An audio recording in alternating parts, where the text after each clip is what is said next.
주셨었는데 오늘부터 창조과학 세 번째 강의를 하게 된 박정남이라고 합니다.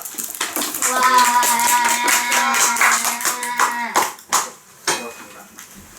지금 제가 대본을 써놓은 것이 있는데 지금 잘 안 펴져서 잠시만요. 네, 오늘 저는 세 번째 시간으로 주제를 이걸로 가져왔습니다. 다 같이 한번 읽어볼까요? 시작! 동물의 설계적 증거. 오늘은 동물의 설계적인 증거에 대해서 여러분들과 함께 얘기를 나누고자 이 자리에 섰습니다. 과학에서 여러분들 지금 초등학생들도 있고 중학생들도 있고 그리고 고등교육까지 받으신 분들이 이곳에 있는 것으로 제가 알고 있는데 동물은 어떻게 시작되었다라고 학교에서 가르치고 있어요. 그런데 진화론이라는 것을 예를 들어서 가르쳐주고 있습니다. 그렇죠? 진화론 다 얘기 들어보셨죠? 그리고 첫 번째 강의랑 두 번째 강의 얘기하면서 진화론에 대한 얘기를 했을 거라고 제가 알고 있습니다. 그런데 그 진화론에서 무슨 말을 하고 있냐면 이 세상은 저절로 우연히 생겼다는 말을 하고 있습니다. 성경은 뭐라고 말하고 있을까요? 하나님이 창조하셨다. 네, 맞습니다. 성경은 창세기 1장 1절 성경 맨 앞쪽에서 이렇게 말하고 있습니다. 하나님께서 천지를 창조하셨습니다. 하나님께서 이 온 우주를 창조하셨습니다. 라고 선언하며 성경책이 시작됩니다. 이 하나님을 믿지 않는 사람들은 성경책에 나와 있는 이 모든 내용들은 신화다. 그러니까 지어진 말이다. 라고 얘기를 해요. 그리고 과학적이지 않다. 그래서 비이성적이다. 비이성적이란 말이 조금 어려울 수 있어요. 우리 아이들에게. 미신적이다. 그래서 나는 하나님 믿을 수 없다. 나는 하나님 못 믿는다. 라고 얘기를 하고 있습니다. 그렇다면 여러분들이 배우고 있던 그리고 지금까지 알고 있던 진화론은 과연 과학적인가? 저에 대한 생각을 한번 해봐야 되겠죠. 근데 방금 전에 제가 진화론은 어떻게 말하고 있다고요? 세상은? 우연히 또 저절로. 우연히와 저절로라는 말이 과학적입니까? 아니요. 네, 아니에요. 우연이랑 저절로는 과학적이지 않아요. 그런데 이것이 사실인 것 마냥 과학책에서는 우린 지금까지 그렇게 배워왔어요. 그쵸? 가상적인 이야기를 과학이라는 이름에 붙입니다. 그래서 진화론은 우주의 생명과 최초의 이 우주가 어떻게 생겼는지에 대해서 명확하게 설명할 수 없습니다. 제가 이런 말 드리면 이런 얘기도 하실 수 있겠죠. 빅뱅 이론이라는 이론이 있어요. 이렇게 점이 이렇게 모여있다가 펑 터지면서 온 우주가 생겼고 이 별들이 생겼습니다. 라는 얘기를 들어본 적이 있을 거예요. 그렇죠? 네. 자, 그렇다면 그 빅뱅 이론이 있으려면 뭐가 필요한지 아세요? 뭔가 하나의 물질이 있어야 되고 그 물질이 터질 만한 에너지가 있어야 돼요. 그건 어디서 하는지 밝힐 수 없어요. 그렇기 때문에 이론에서 끝나는 것입니다. 이론이에요. 이론. 사실이 아니라고요. 진화론은 오랜 시간이라는 시간 개념을 가지고 와요. 그래서 우리가 상상하기조차 못하는 그 시간을 가지고 왔기 때문에 그렇기 때문에 세상은 우연히 생길 수 있다라는 얘기를 하고 있는데 우주의 나이를 약 150억 년이라고 얘기를 하고요. 지구의 나이는 45억 년 그리고 생명은 38억 년이라는 얘기를 합니다. 그렇기 때문에 우연을 곁들여서 상상의 나래를 펼칠 수가 있는 거예요. 이렇게 설명이 되는 겁니다. 그런데 창조는 천지를 창조하신 하나님께서 며칠 만에 창조하셨다고 성경에서 얘기를 하고 있습니다. 그리고 이 창조된 것이 각기 종류대로 창조하셨다고 하나님께서 말씀을 하고 계세요. 진화론에서는 처음에 여기서 시작을 합니다. 그래서 퍼져서 이게 다 갈래로 나눠지고 거기에서 또 갈래로 나눠지고 해서 새로운 것들이 계속 생겨난다고 얘기를 해요. 그쵸? 그런데 하나님께서는 창조하실 때 각자의 종류대로 창조를 하셨다고 얘기를 하고 있습니다. 이런 것이 굉장히 다른 과학과 이 성경에서 말하는 것과 진화론이 말하는 것이 굉장히 다르다는 것을 우리는 여기서도 알 수 있습니다. 이것은 오랜 시간 우연히 생겨난 것이 아니고 저절로 생겨난 것이 아니고 목적에 맞게 하나님께서 처음부터 완벽하게 생존할 수 있도록 우리를 창조하셨다는 것입니다. 하나님께서 만드신 수많은 작품들이 지금도 우리와 함께 살면서 계속해서 보여주고 있는데요. 우리가 그 작품들을 관찰하고 연구하면 하나님을 알 수 있게 됩니다. 우리 로마서 1장 19절에서 20절 다 같이 한번 읽어보도록 하겠습니다. 이 밑에 있어요. 시작.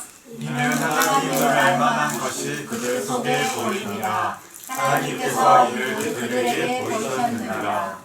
창세로부터 그의 보이지 아니하는 것들 곧 그의 영원하신 능력과 신성이 그가 만드신 만물에 분명히 보여 알려졌느니 그러므로 그들이 핑계하지 못할지니라. 로마서 1장 19절에서 20절 말씀.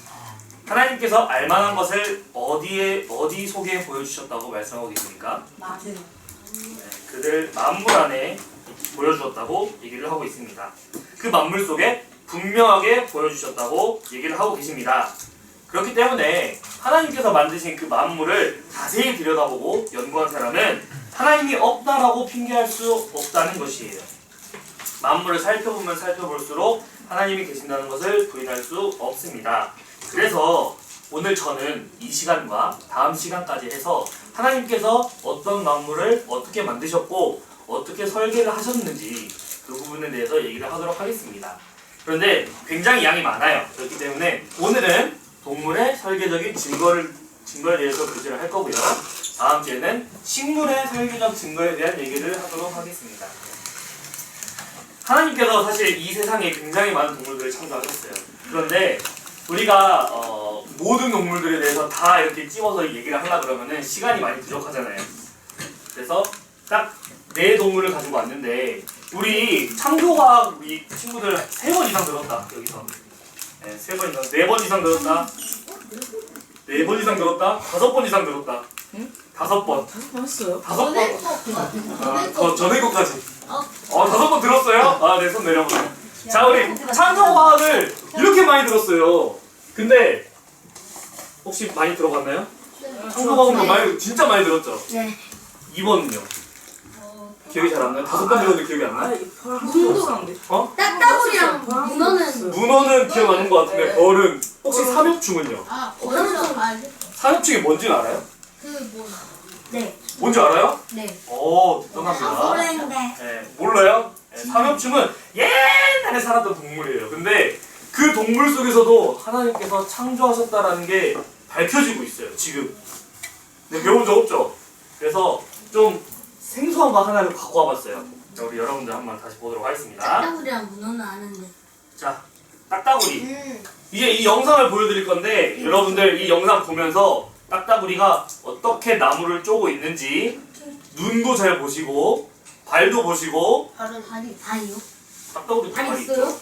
아니 저기 발이 있는 게 아니라 저기. 아, 영상이에요. 영상. 사진 아니에요. 영상. 자, 보도록 하겠습니다. ağaç bakan. 자, 무슨 말인지 이해하시죠?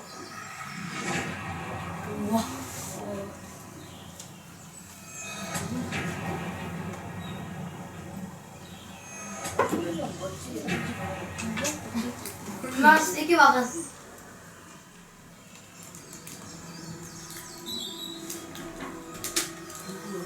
안녕하세요.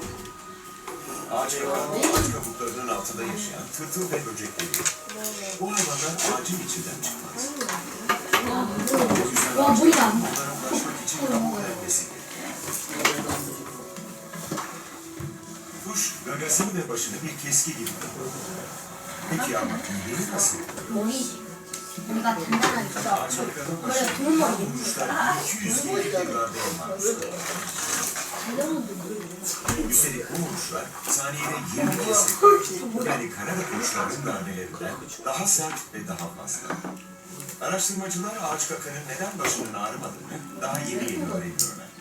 Bunun nedeni kuşun başının ve kafasının benzersiz yapısı. Gaga hem çok sert hem de esnek. Ayrıca gaga doğrudan kafatasına bağlı değil.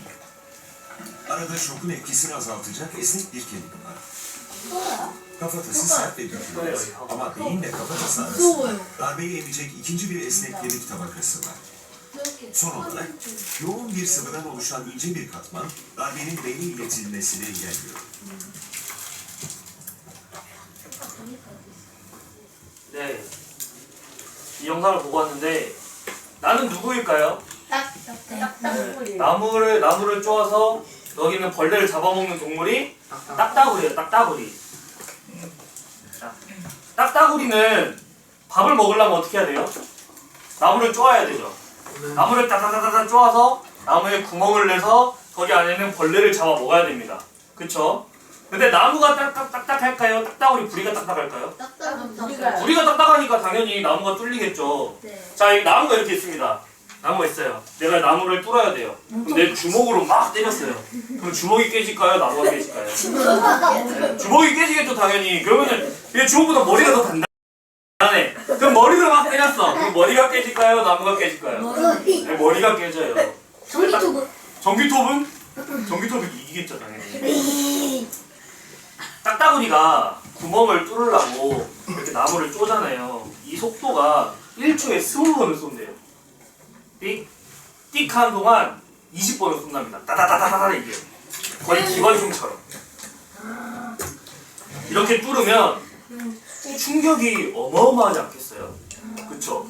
우리가 이렇게 주먹으로 때려도 주먹이 이게 상당한데 충격이. 그러면은 딱따구리는 사실 쪼을 때마다 머리가 깨지지 않을까 이런 생각을 또 해봐야 돼요. 근데 딱따구리 머리 구조를 보면 아까 전에 영상에서 봤다시피 머리가 이렇게 있고 부리가 이렇게 있잖아요. 거의 모든 동물은 머리랑 부리랑 일체형이에요. 붙어 있어요. 그래서 당연한 거 아니에요? 쪼면 머리도 같이 충격이 와요. 근데 딱따구리는 분리형입니다. 머리뼈랑 부리랑 분리가 되어 있어요. 아까 전에 영상에서 봤죠. 부리랑 머리랑 딱 분리되어 있거든요. 그렇기 때문에 충격이 좀 덜 와요. 딱따구리. 그래서 뇌의 충격을 최소화합니다. 그리고 이 스펀지 조직으로 되어 있는데 이게 이 스펀지 조직이 앞에 머리를 이렇게 보호하고 있습니다. 뒷부분도 보호하고 있고 앞부분도 보호를 하고 있어요. 그렇기 때문에 딱따구리는 쫄 때마다 머리가 터지지 않는 거예요. 근데 봐봐요. 이렇게 딱따구리가 쫄 때 눈이 이렇게 떠져 있으면 어떻게 되겠습니까? 나가요. 네, 눈이 튀어나가 버려요. 근데 딱따구리가 아까 쫄 때 아까 전에 봤어요? 네. 그 1초에 20번 쫄 때 한 번 쫄 때마다 눈이 감겨요. 자연스럽게. 그래서 눈알이 튀어나가지 않습니다. 그리고 딱따구리가 서 있으려면 이렇게 딱 나무 대체로 이렇게 서 있잖아요. 네. 그러면은 잘 붙어 있어야겠죠. 네.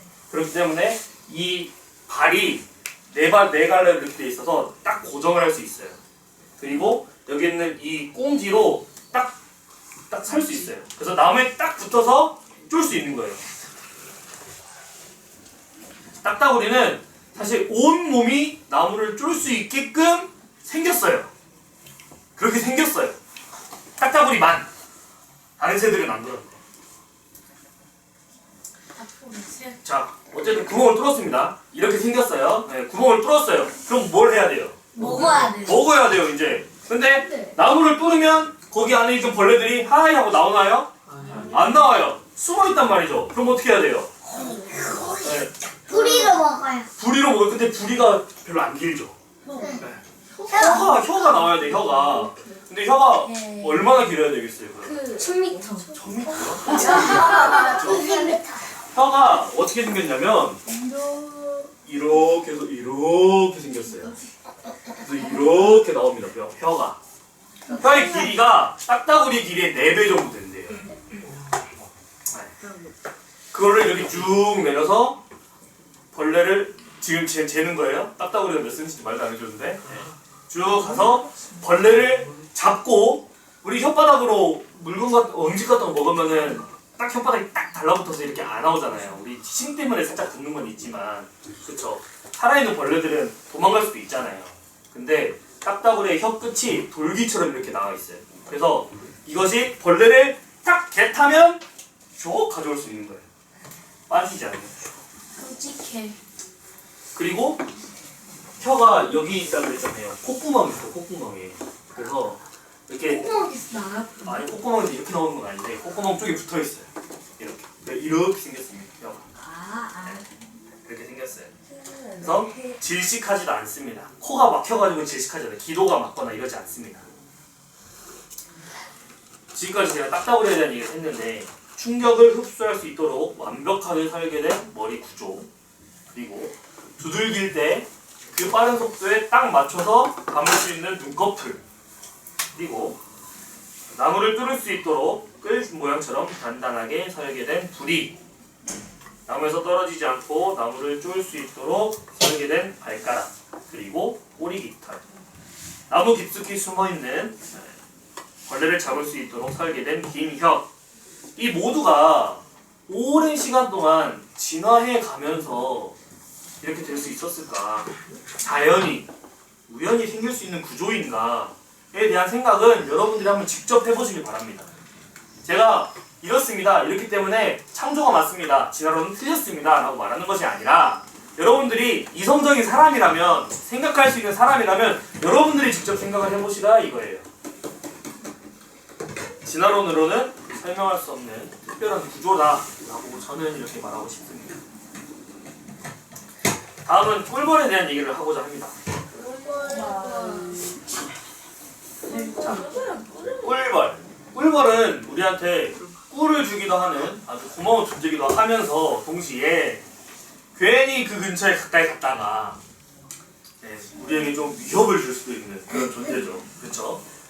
근데 이 꿀벌들도 하나님께서 설계하신 놀라운 모습을 볼 수가 있습니다.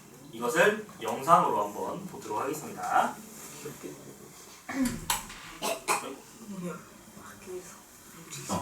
벌집을 잘못 건드리다가는 낭패보는 이런 잘 알고 계시죠? 저 벌집을 유심히 살펴보면 육각형으로 생겼습니다. 육각형 생겼는데 왜 하필이면 육각형으로 생겼을까? 그 부분을 생각을 해봤는데요. 그래서 옆에 보이는 저 구조, 벌집 구조를 저희가 A4 용지를 가지고 A4 용지 한 장을 가지고 흉내를 내봤습니다. 그 크기가 좌우 10cm 정도가 되는데요.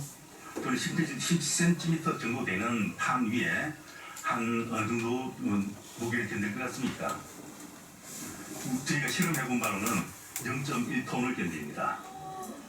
예, 그래서 저 꿀벌들은 잘 가르쳐주지 않은데도 저렇게 최적의 탁월한 구조로 집을 짓고 있죠. 그 0.1톤이면 몇 킬로예요? 100kg. 맞아요, 100kg. 오, 계산이 빠르네요. 100kg을 버틸 수 있답니다. 저 종이 한 장으로. 이것이 꿀벌이 집을 짓는 구조의 모양이다 이거예요. 그리고 잘 견딜 뿐만 아니라 또 뭐라고 했죠? 가장 넓은 범위의 집을 지을 수 있어요. 가장 빈틈이 없고 가장 합리적인 공간 활용을 할 수 있는 육각형 구조의 집을 짓고 있는 꿀벌의 모습을 우리가 방금 영상을 통해서 볼 수 있었습니다.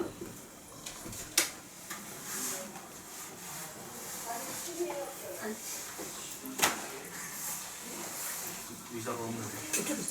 하나 있구나. 다른 내용도 볼게요. 자, 그렇다면 벌들의 삶의 모습을 자세히 한번 들여다보겠습니다. 일벌들이 집을 지으면 여왕벌은 빈집을 찾아다니며 알을 낳습니다. 너무 잠깐만 사인해주라고 지금. 애벌레를 키우기 위해 하루에 1000회 이상 애벌레방을 마련하는 일벌들. 꿀벌 한 마리를 기르는데 약 2,800마리의 일벌들이 참여합니다. 날개짓을 통해 방의 온도와 습도를 맞춰주는 등 육아를 하는 거죠. 또한 여왕벌 유충이 들어있는 방은 특별히 더 신경을 써서 관리해줍니다. 반경 4km까지 날아다니며 꿀과 꽃가루를 수집해와 새끼를 키우는 일벌들. 그렇다면 이들은 어떻게 먹이를 발견하고 집을 찾아오는 걸까요?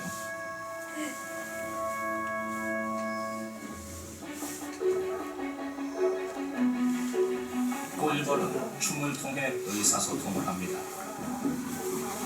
원형 춤을 추는 경우는 꿀이 100m 이내에 존재한다는 뜻이고,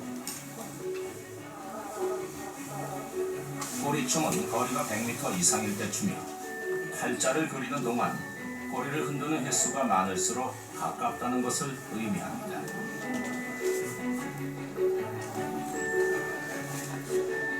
이사할 때 또한 춤으로 결정합니다. 미리 집보러 나간 정찰병들이 집터를 춤으로 설명하며 표를 가장 많이 얻은 장소로 이동을 하는 것이죠. 똑똑해.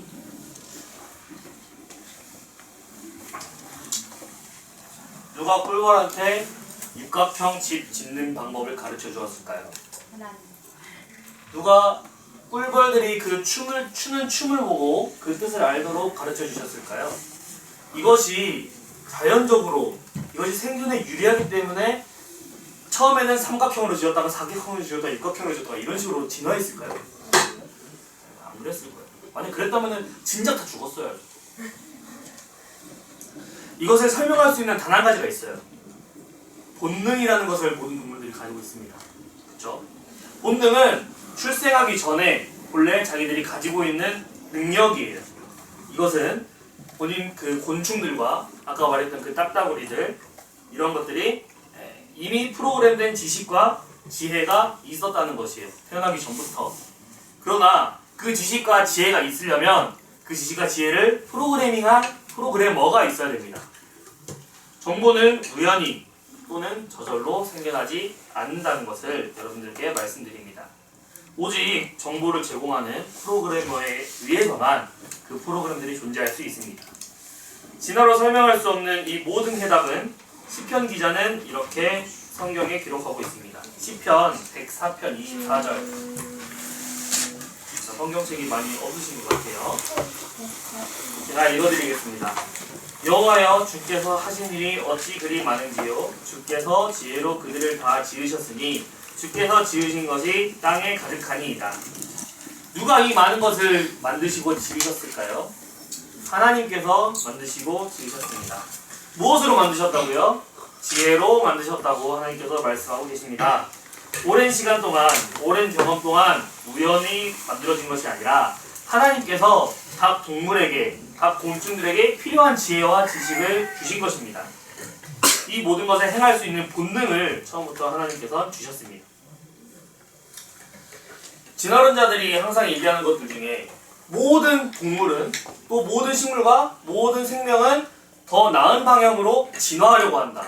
왜냐하면 살아남아야 되기 때문에 라는 얘기를 하는데, 더 살기 좋고 더 오래 살아남을 수 있는 방법으로 진화를 해야 되는데 죽은 줄만 알았던 실러켄스라는 물고기가 발견되었습니다. 이거에 대한 영상을 보도록 하겠습니다.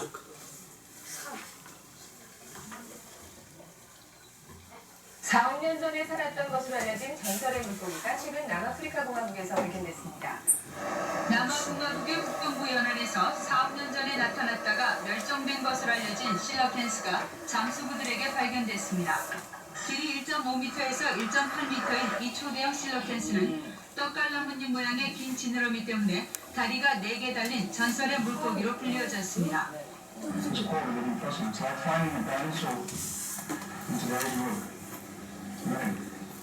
수심 100m 이상의 깊은 바다 동굴에서 서식하는 실러켄스는 최근 6마리가 목격돼 집단 서식 가능성도 큰 것으로 학계는 보고 있습니다.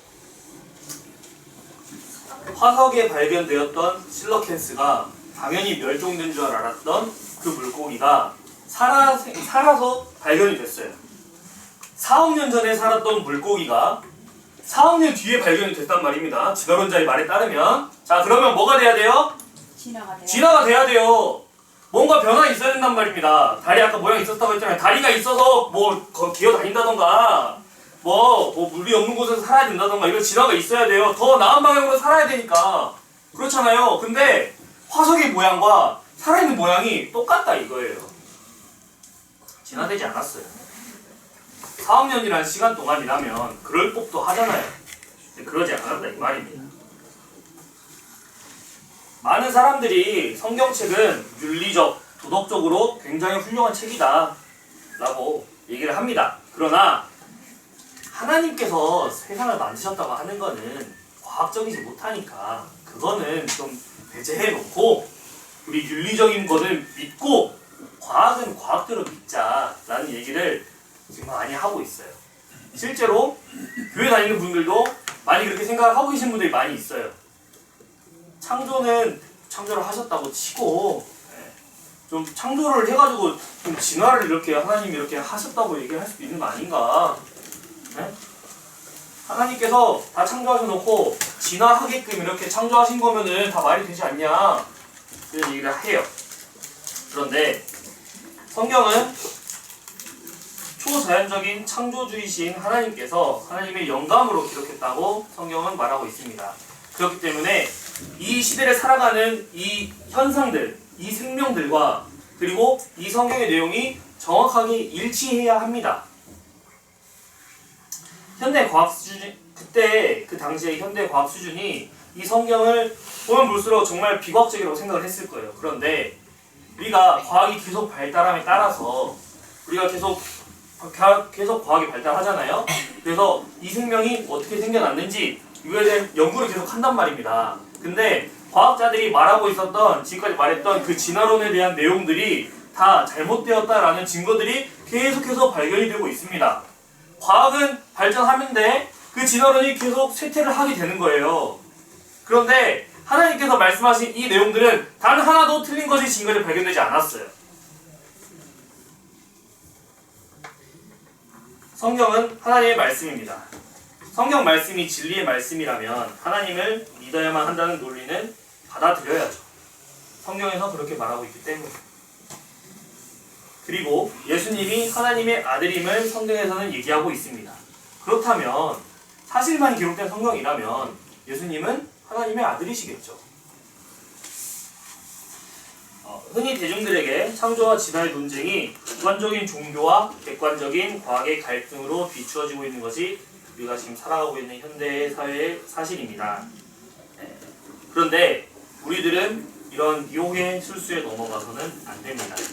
우리가 여기서 타협을 하게 된다면 반드시 성경을 다시 한번 공격해 올 것입니다.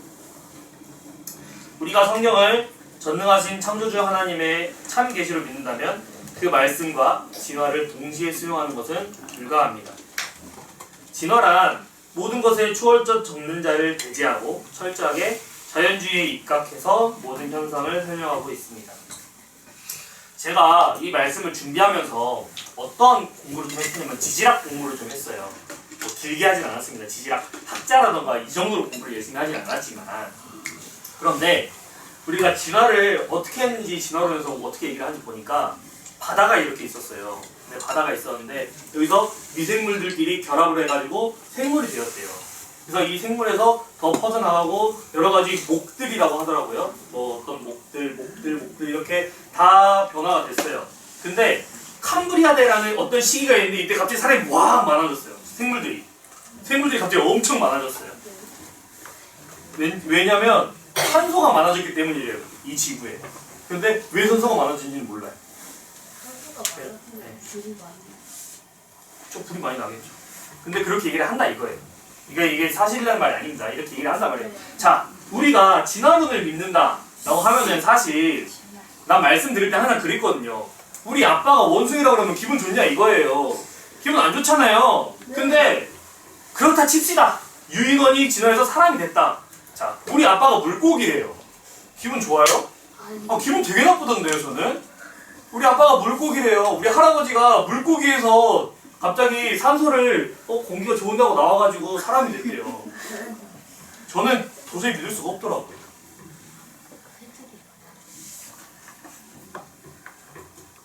다음 주인공은 누굴까요?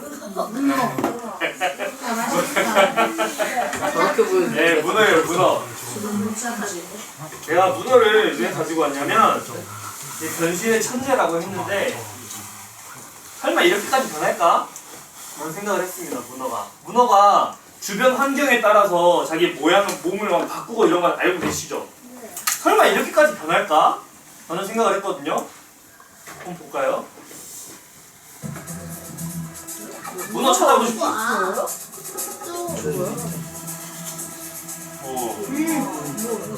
다시 봐봐요. 저 누구야? 깜짝이야. 저거 네? 뭐야? Morphed shape in an instant to appear as seemingly any animal around it. At first, no one had any idea what it was.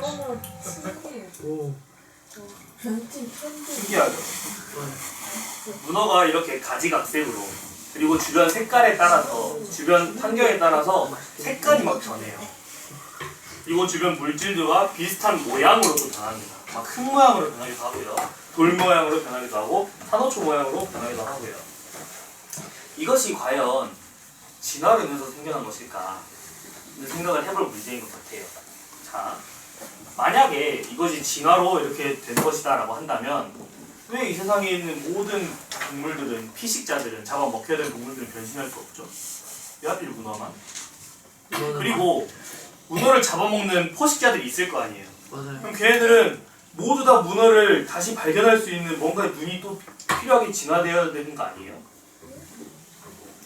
그쵸? 네. 그렇게 생각은 안 해봤어요? 왜 하필 문어만? 왜 하필 문어를 잡아먹는 동물만? 이렇게 되었을까요? 그런데 성경은 그렇게 말하고 있어요. 각기 종류대로, 그 동물의 종류대로 하나님께서 창조하셨고 그의 필요를, 지식과 지혜를 그 동물에게 본능으로 주셨다고요. 성경은 그렇게 얘기하고 있잖아요. 성경은 해석을 할 수 있어요. 근데 과학은 이것에 대한 내용을 얘기하지 못합니다. 자, 이거 좀 징그럽죠? 이게 삼엽충이에요, 삼엽충. 여러분 삼엽충 아세요? 네. 아니요.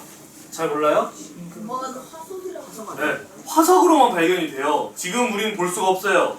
막 투구벌레처럼 생기기도 했고, 그러니까 벌레처럼 생기기도 했는데 이 삼엽충에 대한 얘기를 잠깐 할게요. 제가 아까 전에 캄브리아대라는 시대가 있었다고 했잖아요. 이때 굉장히 동물들이 많이 생겼다고 하잖아요. 그때부터 발견된 동물이다라고 얘기를 해요.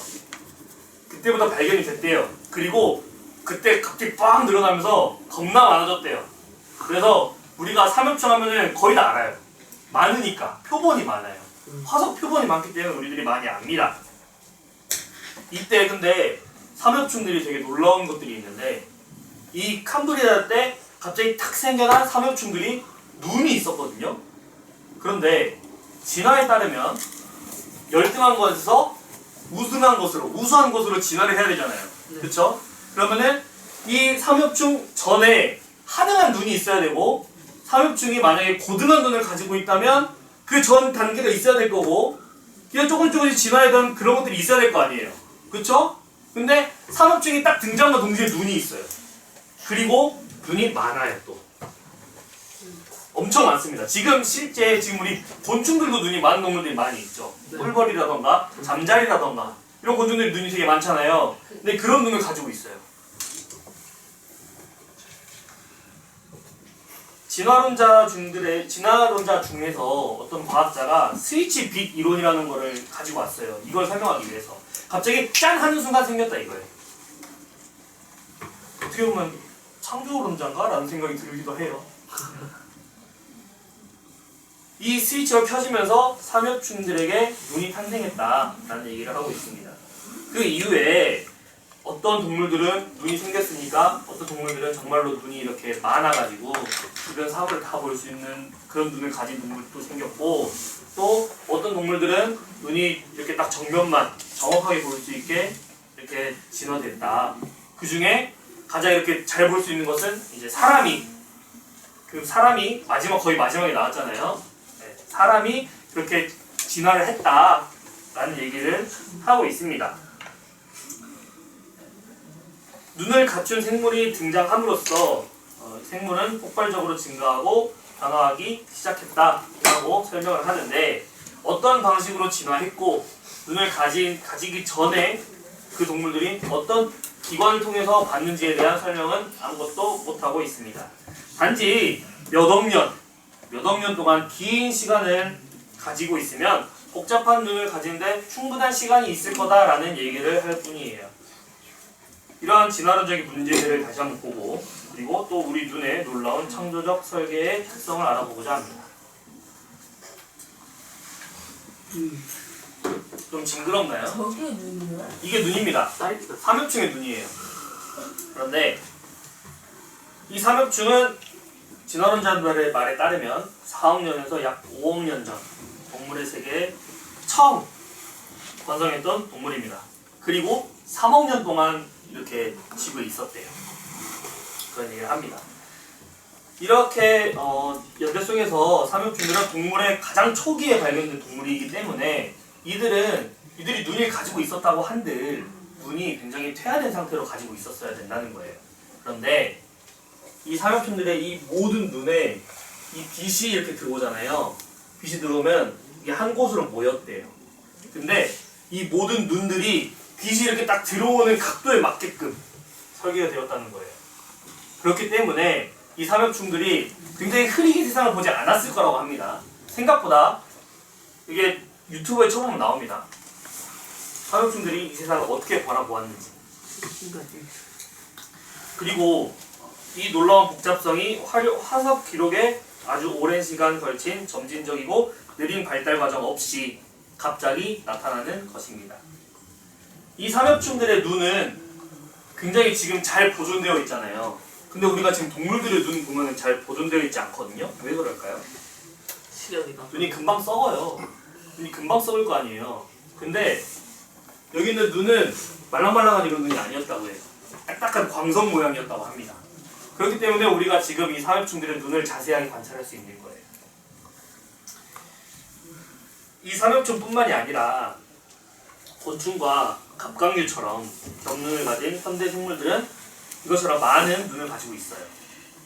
잠자리는 약 28,000개를 가지고 있답니다. 이 겹눈을 가지고 이 놀라운 조립체는 엄청난 양의 정보를 수집하고 그리고 그 조그마한 뇌에서 다 입력을 한다고 해요. 그리고 이 겹눈을 가진 삼엽충은 심지어 적외선과 자외선도 감지할 수 있었을 것이다 라는 얘기를 합니다.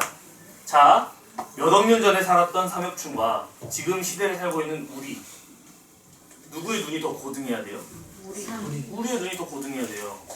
여러분 적외선하고 자외선 볼 수 있는 분? 네, 없죠. 근데 예전에 살았던 얘는 가능하대요. 이 독특하고 복잡한 겹눈을 가진 채로 아름답게 보존된 삼엽충은 창조론자들에게 더욱더 창조를 강하게 주장할 수 있는 증거가 되었습니다. 생각도 없고 목표도 없고 무자비하게 생겨나는 이 진화는 결코 이 복잡한 겹눈을 설명할 수 없습니다.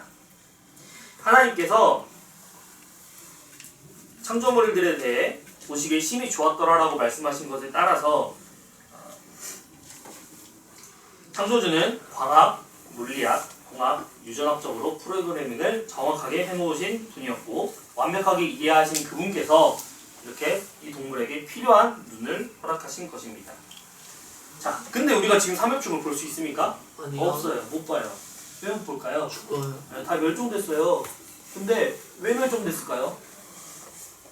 근데 이것도 성경에 나온다. 약간 홍수 때문에. 네. 홍수 때 비가 계속 왔을 거 아니에요. 근데 삼엽충들은 바다 밑에 기어다니는 동물들이었거든요. 자, 비가 계속 왔어요. 그럼 바닥에 있는 물들이 어떻게 됐겠어요? 바닥에 있는 흙들이 다 뒤집어졌겠죠. 네. 네. 다 뒤집어지면 땅속에 기어다니던 개들은 어떻게 되겠어요? 다 깔려요. 파묻히겠죠. 그러면은 많이 보이겠어요? 조금 보이겠어요? 네? 많이 발견되겠어요? 조금 발견되겠어요? 많이 많이 발견되겠죠. 지금 엄청 많이 발견되고 있어요.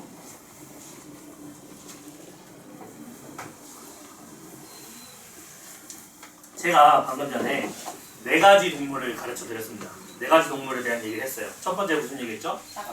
딱따구리. 두 번째 벌, 꿀벌. 세 번째 문어. 네 번째 삼엽충. 삼엽충이란 말 자체가 조금 어려워서 우리 지각생 좀 힘들었을 것 같다는 생각이 들긴 합니다. 지금 이 세상에 존재하고 있는 동물들 그리고 이 세상에 존재하지 않는 동물들까지도 과연 이것이 누가 만든 것인지 아니면 저절로 생겨난 것인지에 대해서 계속해서 우리에게 질문을 하고 있습니다. 창세기 1장 21절 맨 밑에 있는 말씀 다 같이 한번 읽어보겠습니다. 시작! 하나님의 이름은 거룩하신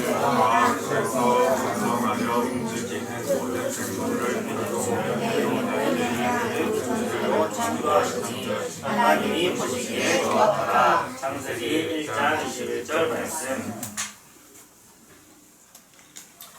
욥기 12장 7절 10절에서도 하나님께서는 말씀하고 계십니다.